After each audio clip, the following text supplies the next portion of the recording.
할렐루야. 하나님께서 우리에게 은혜로 주신 하루입니다. 이 하루가 하나님을 찬양하고 예배하며 하나님께서 우리에게 주시는 복으로 말미암아 승리하는 아름다운 하루가 되길 간절히 축원합니다.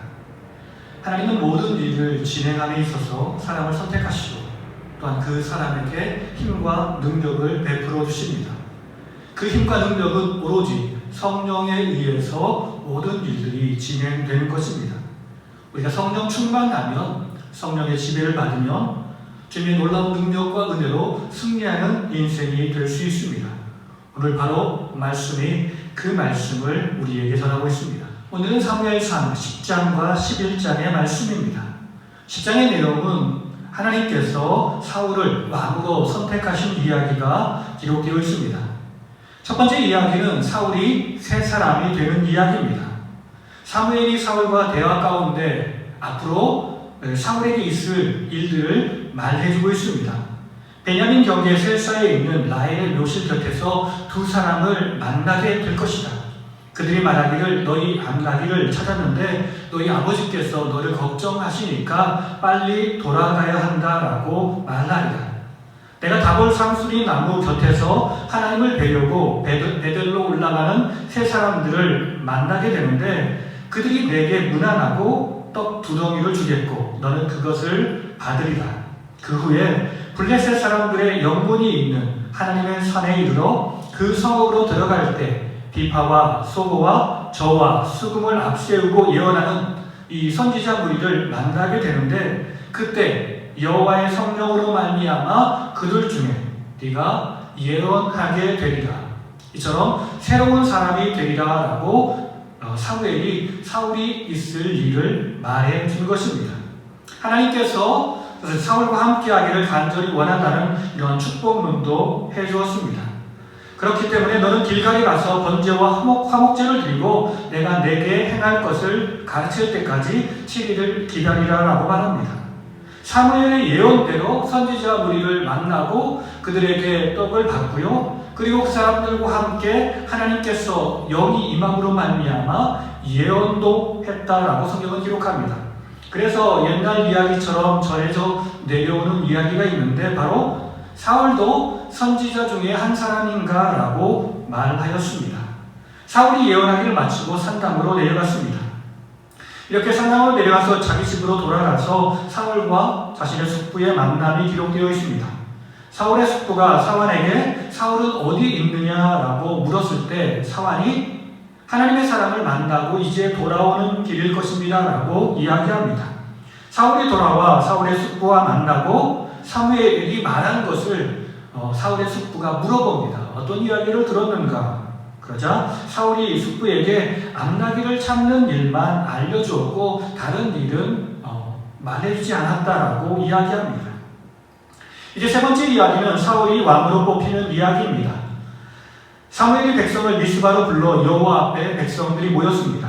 사무엘이 출애굽의 하나님, 우리를 구원하신 하나님, 인도하신 하나님을 설명합니다. 너희가 하나님을 버리고 이제 사람을 왕으로 선택했다라고 이야기합니다. 이제 왕으로 선택된 사울, 베냐민 지파에서 마들이 가족을 선택했고 기스의 아들 사울이 선택되어서 그가 왕으로 선출되었습니다. 사울이 왕으로 뽑혔지만 그는 숨어 있었기 때문에 사람들이 그를 찾을 수 없었습니다. 사울은 진보 따위들 사이에 숨어 있었던 것입니다. 사람들이 사울을 데려와 왕으로 세웁니다. 사무엘이 나라의 제도를 백성에게 말하고 책에 기록하여 여호와 앞에 두었습니다. 왕은 어떠한 삶을 살아야 되는지, 백성은 어떠한 삶을 살아야 되는지 가르치고 교훈했던 것입니다. 사람들이 각기 집으로 돌아가고 사울도 기브와 자기 집으로 돌아갑니다. 돌아갈 때 하나님께 감동한 유력한 자들과 함께 했습니다. 그럼에도 불구하고 모든 사람들이 다 사울을 찬성했던 것은 아니었습니다. 어떤 불량배들은 사울을 멸시하여 예물을 바치기를 거부하였고 사울은 그 일에 아무 말도 하지 않고 잠잠히 있었습니다. 이제 11장의 이야기는 선출된 사울이 백성들 앞에 왕으로 인정받는 시간이 되었습니다. 첫 번째 이야기는 사울이 암몬 사람을 치는 것입니다. 암몬 사람 나하스가 전쟁하러 길르앗 야베스에 맞서 진을 칩니다. 지도를 보면 우리가 길르앗 지방은 요단 동편에 있는 지방입니다. 길르앗 지방이 바로 그 요단 동편에 있는 지방인데 그쪽에 진을 치게 된 것입니다. 길르앗 야베스 거민이 나하스에게 화친을 요구했지만 거절당합니다.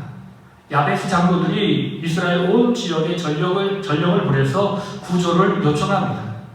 그 소식을 기브아에 있는 사울도 듣고 마음이 크게 이렇게 상하여서 성령에 감동되어서 각 지방에 있는 군사들을 모읍니다. 그래서 이스라엘 군사 30만 명이 모였고 유다 군사 3만 명이 모였습니다. 우리가 전령을 보내 길르앗 야베스 사람들에게 희망의 소식, 내일 이때쯤이면 너희가 구원을 받을 테니까 걱정하지 말라라고 이야기합니다. 이튿날 사울이 백성을 3대로 나누고 새벽에 적진 한가운데로 들어가서 적진을 쳤습니다. 암몬 사람들을 쳐서 승리하게 되었습니다. 이제 모든 백성들 앞에 사울의 능력이 선포되었습니다. 전쟁에 능한 우리의 왕이다라고 생각하며 사무엘이 길갈에서 사울을 공식적으로 백성들 앞에 왕으로 세웁니다. 백성들이 사울을 무시했던 사람들을 잡아 죽이자고 합니다. 그러나 사울은 그 사람들을 말리면서 오늘은 우리에게 하나님께서 구원을 베푸신 좋은 날이기 때문에 오늘 같은 날 사람을 죽여서는 안 된다라고 이야기합니다. 사무엘이 백성에게 말하여 길갈로 가서 나라를 새롭게 하자라고 이야기하고 모든 백성이 길갈에 가서 여호와 앞에서 사울을 정식 왕으로 삼습니다. 모든 백성들이 화목제를 드리고 모든 사람들이 기뻐했다라고 말씀하고 있습니다. 오늘 말씀을 통해서 깨닫는 교훈은 첫 번째, 하나님의 일꾼을 먼저 성령 충만함을 받아야 합니다. 그렇습니다. 하나님의 일은 성령 충만하지 않고서는 감당할 수 없습니다. 성령의 능력이 사울에게 임하자 그가 하나님의 도구가 된 것을 우리는 기억하며 우리의 삶도 성령 충만하게 살아가야 할 줄 믿습니다. 두 번째, 하나님은 숨어있는 인재를 찾아서 사용하신다는 것입니다. 사울이 비록 하나님의 부르심을 받았을 때 숨어 있었지만 그럼에도 불구하고 하나님은 숨어있는 사람을 선택하여 그를 하나님의 일꾼으로 사용하십니다. 우리가 볼 때는 인재가 없는 것처럼 보이지만 우리가 볼 때는 이런 사람들이 하나님의 일꾼이 될 수 있을까라고 생각할 수 있지만 하나님은 모든 것을 아시고 숨어있는 인재를 세우시는 것입니다. 그러므로 우리는 하나님께서 우리를 부르실 때 아멘으로 화답하며 부르심에 응답해야 할 것입니다. 세 번째, 사람이 세워지면 그를 도와 협력하는 마음을 가져야 합니다. 우리가 똑같은 사람이다라고 생각하며 그 사람을 부정하거나 부인해서는 안 되고 내 뜻과 내 생각을 내려놓고 함께 협력하며 나가야 됩니다. 네 번째는 하나님의 일꾼에게는 반드시 표적이 나타납니다. 성령이 우리와 함께 하시어 우리에게 능력을 주시니 우리는 승리의 인생이 되고 열매 맺는 인생이 됩니다. 모든 사람들에게 기쁨을 주며 행복을 주는 인생이 되는 것입니다. 오늘도 우리가 성령 충만해서 성령의 능력으로 악한 권세를 이기고 수많은 사람들에게 예수 그리스도의 승리의 표적을 전하는 아름다운 하루가 되기를 간절히 축원합니다. 우리 다 같이 기도하시겠습니다. 사랑이 많으신 주님, 우리를 주의 일꾼으로 세워주시니 감사합니다.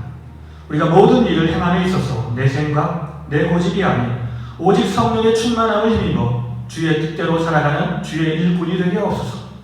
하나님은 선택된 사람을 찾으시며 그 사람은 주의 뜻대로 주의 일을 감당하게 될 줄 믿습니다. 주님의 부르심에 교만하게 거부하거나 부르심에 자만하여 사람 앞에 교만해지지 않도록 항상 우리의 마음에 겸손한 마음을 허락하여 주시옵소서. 주님이 사람을 세우실 때 우리와 함께 기뻐하게 하시고 그 사람과 협력하며 하나님의 나라를 이루어 가게 하옵소서. 오늘도 우리와 동행하시며 우리에게 풍성한 열매를 주실 것을 확신하오며 감사드리오 예수님 이름으로 기도드립니다. 아멘.